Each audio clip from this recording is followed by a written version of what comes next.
Bonjour, l'heure politique nous emmène aujourd'hui sur la route des cantonales et nous sommes à Mamoudzou 2, le canton de Msapéré-Cavani. Nous allons recevoir Eliassir Manroufou. Tout de suite, c'est son heure politique.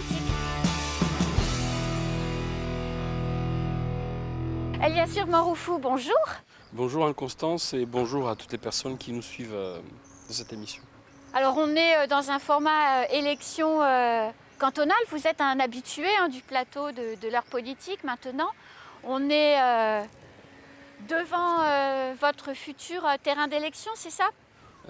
Précédent d'abord parce que faut pas oublier que j'étais candidat municipal ici en priorité parce que c'est là où j'ai grandi, c'est un territoire que j'ai vu évoluer ces 20 dernières années. C'est là que j'habite actuellement, donc c'est un territoire qui m'est très cher, en tout cas pour lequel j'ai beaucoup d'affection. Et on y reviendra peut-être, mais c'est peut-être une des raisons pour lesquelles je m'engage en politique. Alors on va refaire un peu le chemin parce que depuis notre première rencontre, il s'en est passé des choses. Il s'est passé les élections municipales. Vous avez obtenu un score remarquable pour Mamoudzou Sénou. Vous êtes avec votre famille politique impliquée. Et vous êtes impliqué maintenant dans la vie politique du chef-lieu? Tout à fait. Les habitants de Mamoudzou nous ont donné cette formidable chance d'être représentés, de vivre en tout cas cette vie politique au sein de la communauté, au sein de la collectivité, d'avoir une parole, d'avoir un mot à dire, parce que je pense que cette jeunesse actuelle doit avoir son mot à dire, parce qu'on a tous fait le constat que la partie sur laquelle je me sens la plus sensible, ceux qui ont moins de 30 ans, sont plus de la moitié de la population. À un moment donné, je pense que cette population-là a vu en moi quelqu'un qui pourrait parler en leur nom, défendre leurs intérêts. Et j'investis beaucoup d'efforts en tout cas à revêtir ce rôle-là et être celui en tout cas qui portera cette parole du mieux que je peux selon mes capacités et mes compétences. Alors ça a bien marché pour les municipales. Vous allez recommencer avec votre famille politique, Mamoudzou Sénou.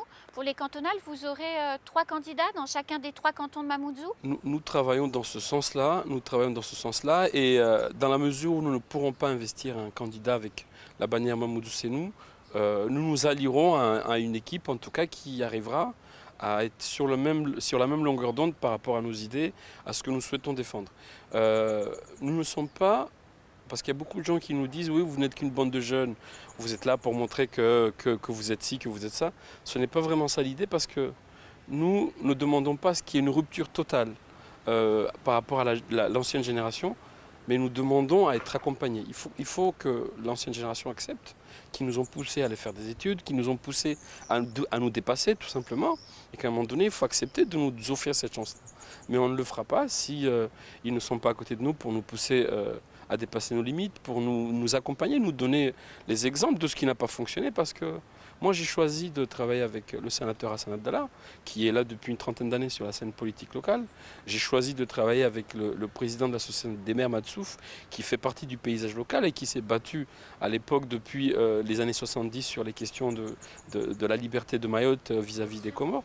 Donc ce sont des personnes pour lesquelles je me suis reposé, et j'ai des vraies valeurs en tout cas qui sont en train de me transmettre, et avec ces valeurs-là on doit conjuguer avec ceux de la nouvelle génération pour amener ce nouveau projet de territoire que souhaite Mayotte et en particulier mon canton.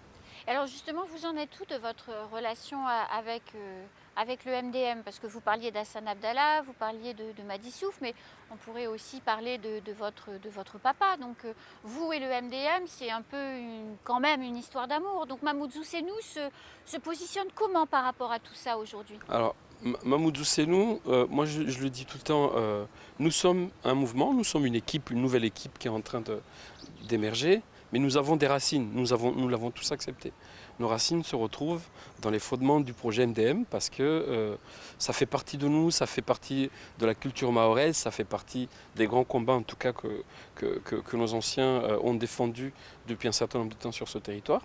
Mais c'est la pensée que nous partageons tous dans l'équipe, c'est qu'à un moment donné, il y a eu une coupure, et il y a eu ce défaut de transmission où on ne nous a peut-être pas dit depuis la départementalisation, ça y est, vous avez cet outil-là, c'est à vous de l'investir, c'est à vous de créer en tout cas le contenant de cet outil pour arriver à être un département de plein exercice avec un projet inclusif pour l'intégralité de la population.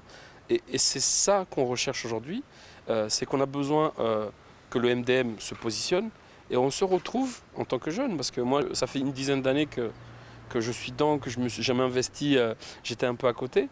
Et depuis que je suis rentré, j'ai l'impression qu'on se bat sur des combats qui ne sont pas les nôtres aujourd'hui, sur des positions de chef. Moi je veux être chef, l'autre il veut pas être chef, et ce n'est pas ça qu'on attend. Donc nous on a besoin d'accélérer, de suivre la cadence comme l'évolution de la démographie locale, hein. On a besoin de faire 10 000 actions pour les 10 000 enfants qui naissent chaque année. Mais alors, ce passage de relais entre les générations politiques, ce passage de témoin, je dirais, est-ce qu'il se fait assez vite pour vous? Non, pas assez vite justement parce que moi je me rappelle à l'époque, en 2011, quand Daniel Zaidani était président du département, moi j'étais très heureux parce que c'est quelqu'un qui revendiquait justement cette appartenance au MDM. Et puis chacun porte le jugement qu'il souhaite, mais je trouve qu'il a fait des choses qui étaient très bien. Il a fait d'autre part, il a fait des choses que la population n'a jamais compris jusqu'aujourd'hui.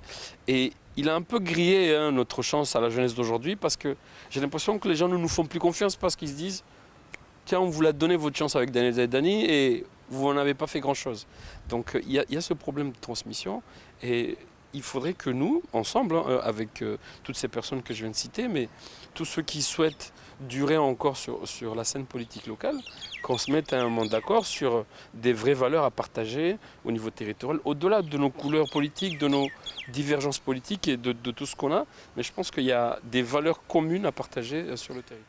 Alors justement, une élection cantonale, ce n'est pas une élection municipale. Les compétences d'un conseil départemental ne sont pas les compétences d'une municipalité. Il y a l'enjeu en arrivant, si vous êtes élu, en arrivant à l'hôtel du département qui est celui du statut de Mayotte, les 10 ans de la départementalisation. Mayotte c'est un département, c'est une région, il manque de l'argent. Quel regard vous portez justement sur la situation institutionnelle de Mayotte? Est-ce que ça vous anime? Mais c'est quelque chose, moi, qui m'anime depuis un certain temps. Moi, j'ai fait des rebondissements en termes d'orientation pendant mes études, où j'ai fait plusieurs choses. Et je me suis retrouvé dans le milieu du social, parce que j'ai toujours cette impression-là qui m'anime. Et ce projet de dire que le département se développera que si ça se fait avec l'intégralité de la population. Que si ça se fait avec des personnes âgées qui doivent avoir une place bien inclusive dans la société, en n'oubliant pas les personnes actives, parce qu'il faut aussi qu'on le prenne en compte, mais surtout en mettant en avance une vraie politique sociale axée sur la jeunesse et l'enfance, parce que c'est quand même 50% de la population qui est sur cette catégorie-là. Donc avec une vraie politique liée à l'accès à la culture, à l'accès au sport, à l'accès aux structures éducatives à côté de l'instruction, mais toute une politique départementale en lien avec l'éducation, mais surtout les questions relatives à la jeunesse, moi qui m'anime aujourd'hui, parce que vous pouvez le voir aujourd'hui, on a un gymnase qui est fermé depuis un certain nombre de temps, un beau terrain a priori qui est en chantier depuis presque une décennie maintenant, et on est sur le plus grand bassin, le bassin le plus dense de Mayotte ici, sur Cavani. Et avec une offre culturelle, une offre liée à la jeunesse qui est très pauvre. Et je pense que cette population-là attend énormément de choses. Si demain, on me donne cette chance-là d'être le candidat, en tout cas le conseiller de ce canton-là, ce sont des missions sur lesquelles je veux m'investir pleinement, parce que je pense qu'on a énormément de choses à faire ici. Alors justement, Eliassir, c'est un canton dense, vous l'avez dit, mais c'est un canton jeune qui cristallise très souvent la violence, les actes de délinquance fortes. C'est pas la peine de se remémorer tous les actes qu'il y a eu, ils sont nombreux et ils incarnent le mal de la jeunesse quelque part de Mayotte. Quel regard vous portez sur cette jeunesse qui visiblement ne trouve pas sa place puisqu'elle est en rébellion totale? Je rappelle juste que le chef de la bande de Petite Terre, des actes d'une cruauté inouïe, avait 19 ans. Tout à fait. Mais là, c'est parce qu'en Petite Terre, ça a été surmédiatisé. Mais ce sont des actes qui se sont passés aussi ici. Bien sûr. On n'est peut-être pas allé jusqu'à perdre des vies, mais il y a des vies qui ont été complètement bouleversé. Il y a des jeunes qui ont été poignardés. Moi, je connais des jeunes ici qui n'osent plus sortir de leur foyer parce qu'ils ont été agressés. Parce que les raisons, elles sont nombreuses.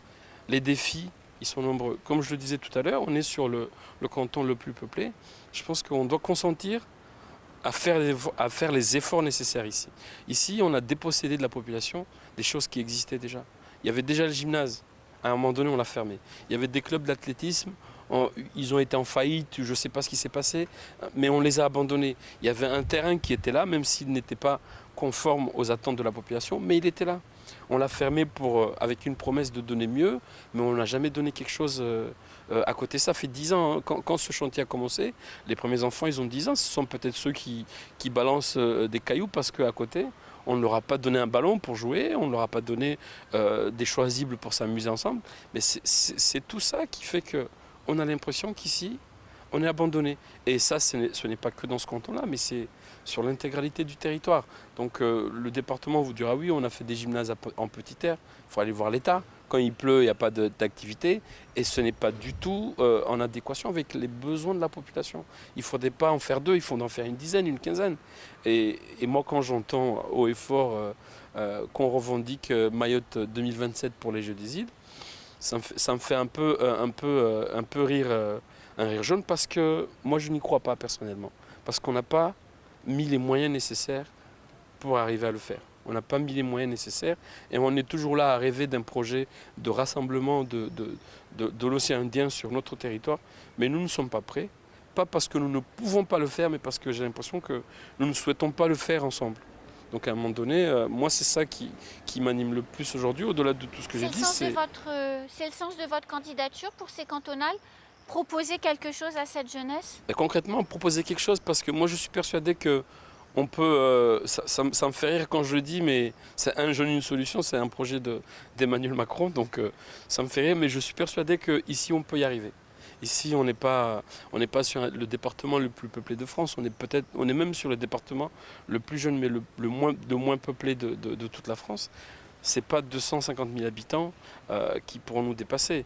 On a la chance aujourd'hui que presque un peu plus de 100 000 élèves sont scolarisés sur ce territoire. À un moment donné, on les connaît ces jeunes-là, on est en capacité de les suivre individuellement pour proposer une solution par jeune, mais surtout ne pas oublier ceux qui sont à l'extérieur, qu'il faudra aller chercher avec le département, avec des dispositifs de prévention, avec des dispositifs, avec des éducateurs de prévention, comme on le connaissait jadis avec l'après-demain, multiplier les maisons des adolescents sur le territoire, ne pas localiser que sur Cavani, mais créer des dispositifs, surtout de prévention, pas comme on l'entend toujours, partir sur les maisons éducatives à caractère social ou l'ouverture des dispositifs d'enfermement des jeunes. Si on crée d'abord ces dispositifs-là, c'est accepter cet échec-là. Moi, je préférais qu'on mette en place d'abord les dispositifs de prévention et après, en aval, réfléchir à d'autres dispositifs. Je vous écoute expliquer ce que vous avez envie de faire et je me revois 1 an et demi en arrière pour les municipales. Vous en avez fait du chemin, Eliassir, en 1 an et demi. Ben, on en a fait, parce que j'ai une équipe, j'ai toute une équipe qui est derrière moi, qui me soutient dans ce projet-là. J'ai ma famille qui me soutient énormément dans ce projet-là parce que à l'époque, quand on avait tourné le petit reportage sur les municipales, j'avais un enfant qui avait à peine 3 mois. Là, je suis en train de le voir grandir, donc c'est génial de vivre ces moments-là hors cadre politique. Mais quand on est dedans, on doit s'investir et puis on ne peut pas dire à la population qu'on a envie de faire des choses à un moment donné, clac, tout abandonner. Moi, je me suis investi au-delà de la famille, au-delà de moi personnellement, parce que j'ai aussi mon projet de carrière et tout que je mène de côté. Mais je me sens investi vraiment d'une mission de service public en parallèle et je suis persuadé qu'avec mon mouvement Mamou Doucet, nous sommes en capacité, aujourd'hui nous avons les moyens de proposer quelque chose, en tout cas d'apporter notre pierre à l'édifice sur la construction de notre territoire ici, mais de tout le département. Eliassir, bonne chance pour votre campagne. Merci bien. À très vite. À très bientôt. À très vite pour un prochain portrait.